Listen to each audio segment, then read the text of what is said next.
Community, ang Bata Rivera, at syempre kasama ko po ngayon ang three-term Barangay Kagawad for 13 years and up to present, ang chairman ng Rivera Cultural Group. Let's welcome Kagawad Julius de Dios. Hello! Hi, Barangay Rivera. Kamusta kayo? Kagawad Julius, kamusta po kayo? Eto, busy. Lately kasi, naggaling si nanay sa hospital. Siyempre, medyo naging busy kami doon, lalo na ako. Then, siyempre, at the same time, yung mga trabaho namin sa barangay, just want to make sure na hindi ko napapabayaan yung obligasyon ko, yung mga trabaho ko. And syempre, tuwing Wednesday, nasa barangay ako para officer of the day.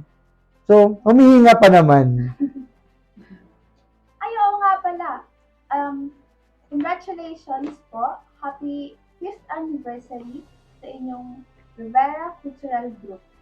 Kamusta po? Oh, yes. Thank you. Thank you sa pagbati mo. Last July, nagkaroon kami ng celebration for aming 5th year anniversary. And ginawa ko, pinatawag ko yung mga lahat ng members namin, lahat na nakakasama ko dun sa projects namin, lahat sila, and naghanda ako ng konting makakain, nagsalo-salo kami.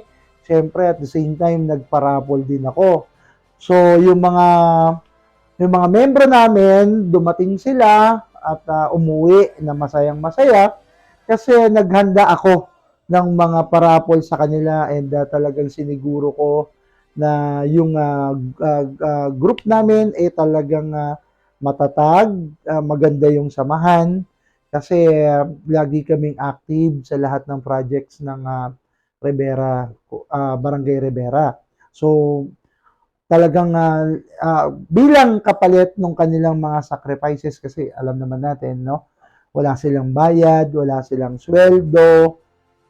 Bilang kapalit naman, itinitreat ko rin naman sila na gusto ko maramdaman nila na isang pamilya kami. No? Isang pamilya kami, isang grupo kami na nagsasama-sama para dun sa mga proyekto ng ating barangay. Okay, so Kagawad, paano po ba nabuo ang Rivera Cultural Group? Saan po ito nagsimula? Nabuo kami noong 2018. After ko mag-peace and order, from Peace and Order Committee to Cultural Committee, nakaisip ako na magtayo ng group para dun sa mga pinaplano kong mga future projects. Naghanap ako ng mga tao na involved dun sa mga magagaling gumawa, and yung iba pang mga kasama ko. Nagtayo kami ng group na yung mga yon ang inisip kong makakatulong sa akin dahil alam kong sila yung mga active pagdating sa mga programs, sa mga, what do you call this? Yung mga contest, no? Ngayon, ang ginawa ko, naglagay ako ng mga officers, yung mga from president to treasurer secretary, naglagay ako para kung sakali na meron kaming nagmi-meeting kami, meron kaming pinaplano mga projects, at least meron kaming officers. And siyempre, dun sa treasurer namin, dun sa mga gusto nagdo-donate ng fund or ng budget, meron humahawak sa amin ng pera. At siniguro ko na yung grupo namin sa bawat project namin nagiging systematic kami. So, ano-ano po yung mga proyektong naipatupad at nagawa ninyo habang kayo ay nasa Cultural Committee? Ito yung tinatawag namin Full Blast Projects. Noong 2018, yung kauna-una namin ginawang proyekto sa Our Lady of Fatima, ito yung 2 days. Bispiras, nagkaroon ako ng dance contest nung gabi. Then kinabukasan ng umaga, nagkaroon ako ng Zumba. Nagkaroon ako ng parada ng mga banda rin. Same time, yung umaga rin. And nung bandang tumanghali, nagkaroon naman ako ng street swimming na ginawa hanggang alas 12 ng tanghali. And syempre, pagdating namin ng hapon, naglatag kami. or nag-prepare kami ng makakain para sa ating mga constituents. Ito yung tinatawag namin yung longest boodle fight na nangyari dito sa ating barangay. Siyempre, hindi pa doon natapos. Araw mismo ng piyesta, nagkaroon ng mass. Nag-invite kami ng mga nag-attend ng mga mass na constituents na pumuno sa ating covered court. After nun, nag-procession. Sumama din ang aming grupo. Nakiisa din kami doon. And after ng procession, ito yung kahuli-hulihang parte ng aming program, yung Miss Gay Rivera. Kaya inabot kami rito ng hanggang alauna, lahat kami. So, talagang inisip namin, paano pa ba kami kukuha ng lakas dahil 2 araw, ilang oras lang ang tulog namin. So, hindi namin ininda yung lahat. Talagang nag-concentrate and nag-focus lang talaga. And, syempre, nung Tomcat Christmas Arts Festival, yung Tomcat Christmas Arts Festival, ito yung inorganize ng mga taga-University Belt sa pakikipagtulungan, syempre, ni Kagawa Julius. Tinay up nila sa Rivera Cultural. Ito yung nag-paint yung mga bata sa ating basketball covered court. Naghanda sila ng pagkain. Alam mo, sarap ng pinakain nila dito. Jollibee, Hindi basa-basa. 150 bata ang ang dami talaga. 150 bata ang nabiyayaan nila dito. Meron silang gift packs na ipinamigay din doon ding araw na yon. Tapos namili sila ng mga pinakamagagandang guhit at kulay na tinatawag, at yun yung nanalo ng 5,000 pesos. Kaya, kaya lahat ng mga bata noon masayang-masaya kasi dumating din si Jollibee para mag-entertain sa kanila. Ang ibig ko sabihin dito, umuwi sila na masaya at nakapag-enjoy na sila, nabusog pa, at meron pa silang daladalang gift packs galing sa Tomcat University Belt. Siyempre, andyan din yung spin mo, tulong ko, nagkakauna-unahang online raffle na ginawa ko. Yun yung nag-entry doon, ang dami. 200, yes. Alala ko rin po yun. Oo. Sumali po yung mami ko. Hindi na po nanay. Yun. Kaya yung mami mo, talagang akala niya, siya na yung tatawagin, yung pala, yung katabing bahay. Oo, naalala ko rin yun. Kaya nung time na yun, grabe, yung mga naitulong natin sa mga kapitbahay natin, kahit tayo ay nasa loob lang ng bahay habang nag-iintay, tuloy-tuloy yung ating programa. Okay, andyan din yung kultura at sining sa Kapaskuhan. Ito yung kauna-unahan din namin ginawa. Nag-ano kami rito, ito yung chatro. Lahat ng kasali dito, imagine purong mga taga-Rivera to. Talagang lumaban kami rito, kalaban namin ng iba't ibang barangay. Ang mga kasali rito, ito yung talagang Rivera Cultural Group na may kumanta, may sumayaw, may nag-acting. At syempre, ang nakakatuwang part dito, nung lumaban kami, nung pumasok kami sa finals, Barangay Rivera ang nagkamit ng Best Actors Award. Wow, Yes. grabe. Barangay Rivera yan. Andyan din ng Flores de Mayo, 2019.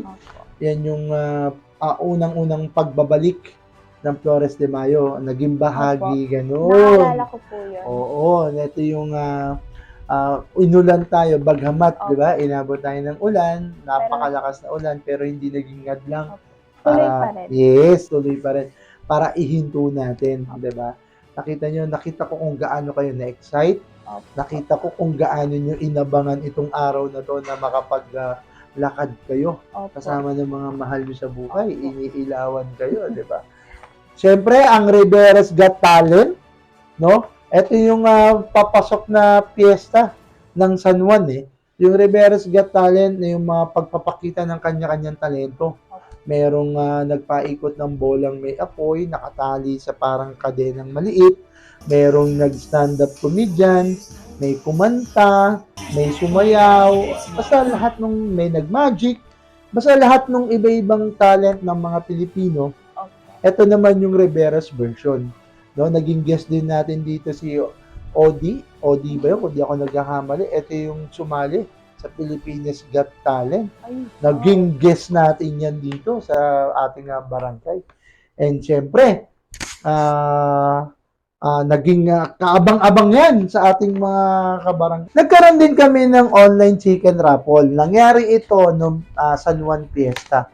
Bagamat maraming bawal, maraming kinansela na activities natin during San Juan Fiesta, umisip pa rin ako, hindi ako tumigil, hindi ako minto. Umisip pa rin ako ng paraan kung paano mapapasaya ang ating mga kabarangay. So gusto ko, hindi nila maramdaman or hindi maging dahilan yung pandemic para hindi mag-celebrate ng fiesta sa pamamagitan, kahit sa pamamagitan man lang nung online raffle. Kaya yan, nag-ano kami ng chicken. Katuwang ko rito ang ating mga barangay council na kasama kong kagawad. No? Kaya siyempre, masaya pa rin dahil kahit papano, nasa gitna ng pandemya, okay pa rin naman yung ating naging program or activities. During COVID-19 pandemic, nagkaroon din kami ng distribution ng COVID-19 kit. Itong laman nito, alcohol, mask, at saka soap na pwede nilang magamit. Kasi nga, that time, bawal lumabas. So, walang makabili ng ang unlimited lang nakakalabas nun eh. Ang makakalabas man sila, kailangan may quarantine pass. So, sabi ko, nag-isip ako ng paraan, paano ba natin sila matutulungan na kahit pa paano mapagaan yung mga kailangan na panlaban sa COVID-19. Nag-isip kami, nagkaroon kami ng isang idea na siniguro namin makakatulong. Ito yung nagbalot kami ng alcohol na maliliit, nilagyan namin ng mask, at saka namin dinistribute sa kanya-kanyang mga bahay. O kasama ko dito ang aking pamilya. Talagang nagtulong-tulong kami, hindi namin alintana kung anong panganib yung aming susuungin dito. Basta importante rito, makapag-distribute o makapaghatid kami ng tulong sa ating mga kabarangay. Okay? Then, sumunod naman nun, pagdating noong December, nagkaroon naman kami ng, kauna-unahang nangyari ito, yung basurang itinapon nyo, magliliwanag ang tahanan ko. Alala ko po. Siyempre, oo. Naalala ko po. Kasama kayo, di ba? Kasama ang inyong bahay na ginayakan. Oo, di ba? Nakita mo. At sa sobrang ganda nitong konseptong to, na naging guest yung ating barangay dun sa tinatawag na Rise and Shine, yung programa sa TV tuwing umaga. Ang host dito si Mr. Aljo Bendijo. So napili yung lugar natin dahil nakita nila, nagandahan sila dun sa mga gayak ng bahay. Napili nilang gawing location ng kanilang ongoing program nung sa TV. Kaya sobrang masayang-masaya kami dito ni Kagawad Vic, siyempre together with SK Council, kasi na-feature tayo. Ang galing nito talagang. Tapos nagkaroon din kami ng interview sa ABS-CBN noon sa teleradyo kay Miss Bernadette Sembrano naman nung tumanghali. Kasi nakita nga nila, kauna-unahan eh. Biro mo, ang ginamit natin dito, di ba? Kayo, gumamit kayo ng mga recycled materials, di ba? So talagang nakita ko kung gaano sila nag-effort, kung gaano kayo nag-effort, nagtulong-tulong kayo para mapanalunan nyo yung premyo dito. And, syempre, hindi pa rin doon natapos. Tinatawag na, wait, there's more. Ay yung nagkaloob naman ako ng Mugs and Roses. At ito talaga, kasama ko yung cultural group ko talaga rito. Binahay-bahay namin. During pandemic to, ha? Kasi bahay-bahay din kami dito. Ang naging ko naman dito, beneficiary ko naman dito yung mga ating mga senior citizen. No? Dito habang, ito naging memorable din sa akin to eh. Kasi habang nagbibigay kami ng rose and mugs, may mga kanya-kanya silang sharing ng kwento ng pag-ibig. Meron sa sobrang tuwa, sa tagal daw ng panahon, ngayon na lang uli sila nakatanggap ng ganong regalo. Kaya sa sobrang tuwa nila, may nagyakap sa akin. Sabi ko, okay na rin. At least, kasama Opo. sa aking mga programa ang ating mga senior citizen na napapasaya ko. Kung iisipin mo, 'di ba, sa maliit na bagay, sobrang na-appreciate Opo. nila. Napasaya. Oo, sobrang na-appreciate ng ating mga senior yung aking naisip na program or activity para sa kanila. Sobrang na-appreciate rin naman din naman yung pagmamahal nila. Siyempre, hindi pa rin doon natapos. Opo. No? Na ang naging, ito naman, nag-distribute din kami ng mga hygiene kit. Pero, by this time, ang naging beneficiary ko naman dito, yung ating mga solo parent. No? Nakipag-ugnayan ako sa ating solo parent president na si Lori Nolasco and syempre si Ate Georgia para makumpleto namin yung list nila ng mga solo parents. So, sabi ko kay Ate Georgia and kay Ate Lori, tulungan kami. Ganun pa din, hindi kami nagpalabas. Kami ang pumunta sa kanilang mga bahay. No, meron kaming face mask, vitamins, and yung face shield. Opo. Wow, lahat 'yun talagang inano namin. Alcohol, meron din 'yun, no? Ang ano namin dito is donations din. Nung nakita nila nag-post kami, merong isang mabait din tayong kapitbahay na nag-order ng napakaraming alcohol. Nakikita niyo yan dyan sa picture. Yan, tingnan niyo yung screen ko, yung picture Opo. na yan. Okay, nasa pandemic pa rin tayo nun, di ba? Hindi Opo. pa rin ako tumigil. Kasi may mga restrictions na ibinaba ang ating gobyerno. Although, medyo malog na. Kaya lang, sobrang restrict pa rin nila. No? Nakaisip naman ako dito na isang proyekto na senior citizen pa rin ang aking naging beneficiaryo. Ito yung tinatawag na gandang lola. Opo. Ito yung kauna-unahan din na nangyari dito sa ating barangay. Yung gandang lola ng Rivera. Yan, talagang hindi ako tumigil dito hanggat hindi sila nakakarampa. Alam mo, dito medyo naging ano rin ako rito, naging compliance din ako dito kasi nag-apply ako ng permit nung awarding nights na nila. Sumunod ako sa protocols. Nag-apply ako ng permit para payagan ako. And ang sabi sa akin ng ating city legal, pinayagan naman ako, pero very limited lang yung tao. Kaya ako noon, humihingi ako ng paumanin dun sa mga gustong manood ng live na hindi ko pinayagan dahil naging strict din ako pagdating dun sa pagpapatupad ng protocols. Sinunod ko naman talaga lahat. Masiguro ko lang na nailunsad ko na yung projects, pero wala akong nalabag. Kaya sobrang tuwan-tuwa ako dahil nakita ko na naman yung ating mga lola kung paano rumampa at take note nanalo sila dito ng cash. Nanalo sila dito ng title. O, di ba? Masayang-masaya sila.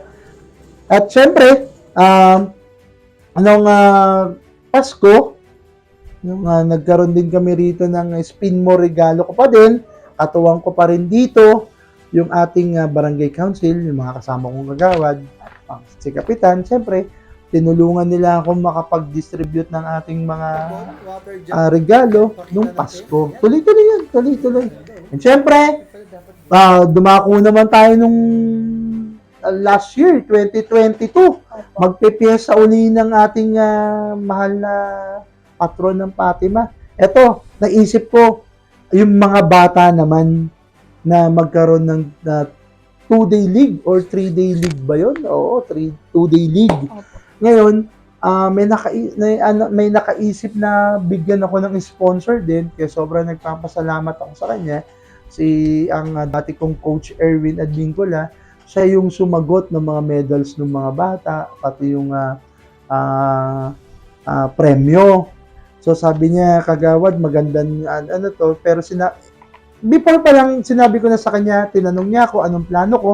Sabi ko, coach, gusto kong magpaliga doon dati nating half court.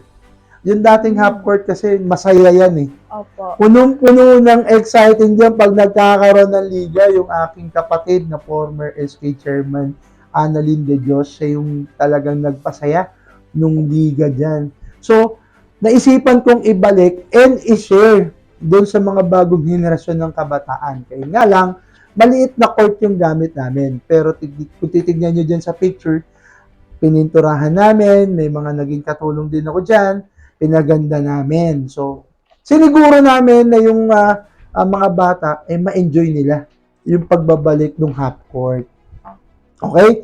Eto na naman, bumalik ulit kami, 2023, nag-launch na naman ulit tayo ng Flores de Mayo, no? Eto, inagahan na natin, kung natatanda mo. Opo. Hindi na tayo inabot ng ulan, di ba? Opo. Kaya, ito yung pinakamasayang Flores de Mayo ko kasi dito ko nakita na tuyong-tuyo kayo. Nakaikot tayo, maaga nating inilabas. So sabi ko, napakasaya ko kasi ito yung first time ko nag-Flores de Mayo na hindi tayo inulan. So Opo. tuloy-tuloy yung Flores de Mayo natin. Nagkaroon din ako noon ng Little Miss Barangay Rivera. Doon yung mga bata pa rin ng bida. Kasi magpe-fiesta tayo ng ating patron, no? Ito, alam mo, tuwing fiesta ng ating patron, hindi ako nawawalan ng programa. Hindi ako nawawalan ng activities kasi talagang gusto ko na talagang ipalaganapin ang ating kapiestahan sa buong barangay. So talagang gusto ko taon-taon inaabangan na nila kung ano pa yung mga mangyayari, kung anong ganap, kung anong meron. So binalik namin to, yung Little Miss Barangay Rivera. Nagkaroon ako ng participants dito na 8 o 10 sila. And yun nga, nagkaroon din ng mga sponsors, nagpunta yung mga iba-ibang kaibigan ko, nanood, sa tulong din ng aking mga kasama sa Barangay Rivera Council. Kaya tuloy-tuloy lang kami, andun pa rin kami, ay hindi ako nawala sa kahit na anong proyekto. So, ano po yung pinaka-paborito ninyong naging proyekto ng Rivera Cultural Group? Ganda ng tanong mo ha. Sa dami ng proyekto ko talaga, meron akong pinaborito talaga. Ito yung pinamagatan na sa basurang itinapon mo, magliliwanag ang buhay, ang bahay mo. Kasi, bakit ko napili ito? Dito tayo nabigyan ng pagkakataon ma-interview. Dito tayo nabigyan ng pagkakataon ma-expose yung ating barangay. Alam mo, tuwan-tuwa sila sa barangay natin dito kasi ang linis talaga. So, ito yung isa sa mga paborito kong naging proyekto ng Rivera Cultural Group. Siyempre, nagtulong-tulong kami dyan sa konsepto na yan. Kaya, isa sa pinaka-paborito ko ito. Gandang lola ng Rivera, yan, kayo naman ng bida. Ano ko rin yan, naging paborito ko rin yan kasi yung mga lola, first time nga yung pageant or contest na yan, nagkaroon pa ng most likes sa Facebook, social media. Marami silang award. Bakit isa to sa mga paborito ko? Kasi nakita ko kung gaano sila kasaya. Nakita ko kung gaano sila nag-enjoy. Yes. Siyempre, ito ang pinaka-ano rito is nabigyan ko sila ng pagpapahalaga na kahit meron na silang edad, yung ganda nila, gusto kong malaman nila na hindi pa rin kumukupas. So, ano po yung mga challenges na pinagdaanan ng Rivera Cultural Group? Challenges? Naku, dami. Ito yung meron kaming napagdaanan dito nung sumali kami nung sining at kultura sa Kapaskuhan. Sumali kami rito sa teatro din. Nahirapan kami maghanap ng venue. No? Nalungkot ako dito kasi halos bit-bit namin yung mga props namin. Naglilipat kami ng Central, babalik kami dito. And minsan sa kalsada kami nag-iinsayo lang. Hanggang sa yung mga kapitbahay namin, tinataboy kami dahil maingay daw kami, nakaka-istorbo kami. Sobrang naging challenges sa amin to dahil sobrang hirap ng pinagdaanan namin dito. Pangalawa, yung pagpanaw ng aking Vice President sa Rivera Cultural Group na si Kuya Joel Salazar. Siya yung naging katuwang ko eh. Siya yung naging kasama ko dahil siya yung pinuno ng BEC Rivera chapter. Nahirapan ako kasi kung minsan meron desisyon, nakasama ko siyang nagdidesisyon na kung minsan dapat pag-usapan muna namin bago namin mapagdesisyonan. So, nung nawala si Kuya Joel, nahirapan ako dun sa part na yon. Siyempre, lastly, nung sinubok tayo ng panahon, nung dumating yung pandemya, nahirapan akong mag-isip kung anong-anong mga projects ba yung pwede naming gawin dahil sobrang higpit nga nun. Saka sobrang delikado ng sitwasyon natin ngayon. Kaya doon, yun yung mga challenges na pinagdaanan ko kasama ng aking grupo. Kaya sobrang hirap talaga. So, ano naman ang mga pinakamahirap na naging proyekto ng Rivera Cultural Group? Yung pinakamahirap, siguro yung 2018 Fiesta ng Fatima. Kasi, ito yung, 2 days event na sunod-sunod. Halos, ang tulog namin dito, hindi pa namin nakukumpleto yung tulog namin. Kinabukasan, preparation na naman kami para dun sa susunod na activities. No? Konti kain, konti pahinga. Mahirap yun para sa amin. At saka syempre, yung isa din sa pinakamahirap namin, yung gandang lola ng Rivera. Okay. Dahil dito, yung gandang lola ng Rivera, pandemic to no? Maraming restrictions, maraming bawal. Nahirapan ako dito dun sa paghihikayat ng mga gustong sumaling lola. Dahil yung lola, yung iba natatakot, yung iba okay naman, pero may mga condition. Siyempre, nag-apply din ako ng permit. Dahil yung permit namin dito, hindi ko may lulunsad yung rampa nila kung wala akong permit na galing sa ating city hall. Dahil baka mamaya iniisip ko, hindi kami payagan kasi nga matatanda yung bida. So, awa ng Diyos, pinayagan naman kami. Dito naisip ko, wala namang mahirap Basta sama-sama kami, basta tulong-tulong kami, lahat nagagawa namin. Walang naging imposible. Sa dami ng project po ninyo, ano po yung pinakamasayang proyekto ng Rivera Cultural Group na hindi mo makakalimutan? Oo, yung hindi ko makakalimutan kasi yung nag-online raffle ako, pinakamasaya, isa sa pinakamasaya to. Yung online raffle ko, yung tipong 3 na lang yung natitira, nag-i-spin yung wheel. Siyempre, ando dun yung excitement dahil kung di ako nagkakamali, isang kabang bigas yung mapapanalunan dito, lahat excited, no? Yung 3 natitirang pangalan, pag-ikot pa lang nung roleta, lahat kinakabahan, lahat nagsisigawan. Makikita nyo dyan sa screen, no?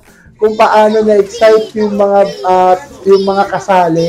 Doon sa bawat bahay, makikita nyo dyan. Talagang nagsisigawan sila, nagsispin sila doon sa kanya-kanyang mga pangalan para lang mabunot. At syempre, hindi lang yun. Yung Little Miss Barangay Rivera, isa din sa mga masasaya naging project na hinawakan namin yun. Bakit? Kasi ang mga contestant doon, puro bata. No? Puro bata, nakita nila na kung paano nag-outstand yung mga apo, yung mga anak, lalo na yung tatawagin na kung sino yung winner. Oo, sobrang saya nun. Talagang, sabi ko nga, isa to sa mga hindi ko makakalimutan naging proyekto ko kasi lahat na-excited dahil syempre, hindi yun kagaya ng Miss Gay na hindi naman yung iba, hindi naman taga dito yung contestant. Yung Little Miss Barangay Rivera, lahat sila taga dito sa barangay. Kaya very supportive yung mga magulang, yung family, ang iingay, nagsisigawan. Pagka yun yung tinatawag yung ang mga apo or anak nila. Yun ang hindi ko makakalimutan. Interesado po ako sa tanong na ito, Kagawad. Ano po ang moment na hindi nyo malilimutan sa Rivera Cultural Group habang ginagawa ninyo ang inyong tungkulin? Eto yung naging moment namin, no? Ito yung nagkaroon tayo ng kalamidad dito sa ating barangay. Nagkaroon ng baha. So, lahat ng mga kagrupo ko sa cultural group, nagkaisa sila na sabi nila, Kagawad, gusto naming tumulong kung pwede tayo makapag-distribute ng pagkain doon sa mga low-lying areas, no? Dito naisip ko, bakit nga naman hindi? Kasi ang naging naisip ko rito is, hindi lang kami after ng contest, hindi lang kami after ng raffle, hindi lang kami after ng mga pageant, kundi in times of calamity, andyan pa rin ang Rivera Cultural Group, handang gumabay, handang umagapay, na makapagpaabot pa rin ng tulong kahit sa gitna ng baha. Kaya ito yung moment na hindi ko rin makakalimutan eh. Dahil lumusong kami sa baha dito, may mga dala-dala kami mainit na sopas, meron kaming dalang takore, tapos may dala kaming kape, para maihatid natin doon sa ating mga kabarangay habang sila'y nakalutang sa baha. Sobrang hirap naman po pala niya. Sobrang hirap talaga kasi minsan yung nilusong namin na ba nun, malalim hindi biro, hindi mababaw, sobrang lalim din kaya yung mga dala namin isinakay sa timba or palanggana para ma-secure namin na hindi mabasa. So talagang nagsakripisyo yung mga kasama natin sa group na suungin ng ang baha at saka malakas na ulan. Kagawad, ano po ang sikreto sa likod ng tagumpay ninyo bilang chairman ng Cultural Committee? Sikreto? Siguro, masasabi ko rito,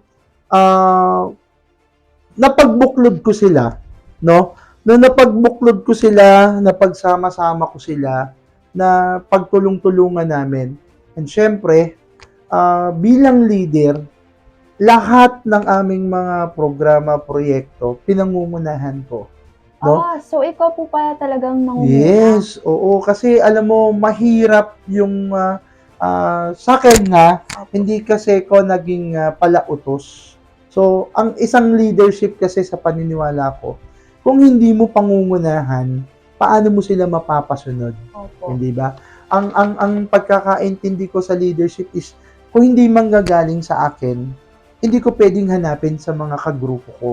Dahil ang mga kagrupo ko, lagi nilang sinasabi sa akin na nandito si Kagawad Julius, hindi kami pababayaan. No? Yung sikreto namin, yun yung naging chemistry namin kung bakit kami matagumpay, kung bakit hanggang ngayon buo kami. Sa tagal ng aking paglilingkod dito, excuse me, sa barangay natin, marami akong naiisip ng mga innovations, mga bago, no? Kasi laging nasa puso ko ang manguna sa kanila bilang leader nila. So, hindi ko hinahayaan na dumating kami sa puntong papabayaan ko sila, kinuha ko sila dahil sila lang yung dapat gumalaw, hindi ako pumapayag ng ganun. Alam naman po natin ang galing na ipinamalas ninyo sa Peace and Order Committee for 8 years. In fact, doon po kayo nag-rank 1 bilang barangay kagawad doong huling eleksyon. Yes. Coming from a graduate of criminology, na ang specialist ninyo ay ang pagpapatupad ng batas. Okay. Ang layo naman po noon sa Cultural Committee. Paano niyo po napagtatagumpayan ito?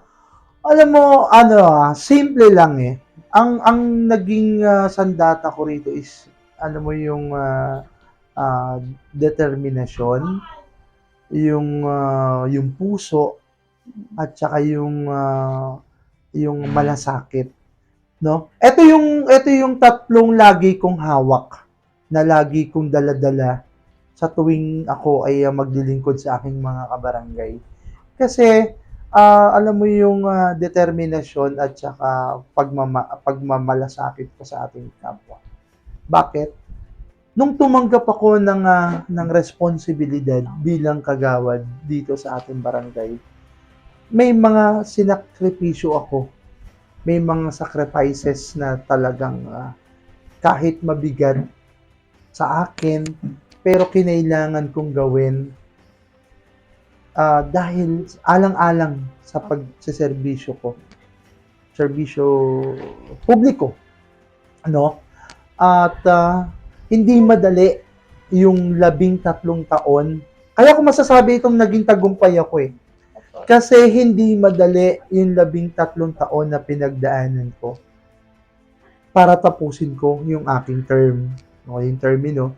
Kaya sobrang nagpapasalamat ako sa ating mga kabarangay kasi na-appreciate nila yung aking determinasyon at puso kong maglingkod, no? Kaya ko talaga masasabing nagtagumpay ako rito eh. Dahil from peace and order to cultural committee, talagang ang puso ko. And kapag ang puso mo para sa paglilingkod, marami kang may isip na magagandang bagay, Opo. marami kang may babahagi na tulong sa iyong kapwa. Kasi andun yung malasakit mo, no? Ito yung pinaka-importante, no? Ito yung pinaka-importante kapag ka ikaw naging public ka servant, no? Yung alam mo yung isusubo mo na lang, ibibigay mo pa. Alam mo yung itutulog mo na lang, ipupuyat mo pa. Alam mo yung ipapahinga mo na lang, pero ipagtatrabaho mo pa. Yan yung mga naging dala-dala ko sa loob ng 13 taon ng aking paglilingkod. Kaya ako, masaya ko na matatapos ko yung aking termino na masasabi ko na nagtrabaho ko ng gusto. So Kagawad, ano po ang mga activities and project na nagawa nyo ng Rivera Cultural Group outside sa involvement ng Cultural Committee? Outside involvement ng Cultural Committee, ito yung namahagi kami ng mga hygiene kit during pandemic. Nag-ikot kami bahay-bahay.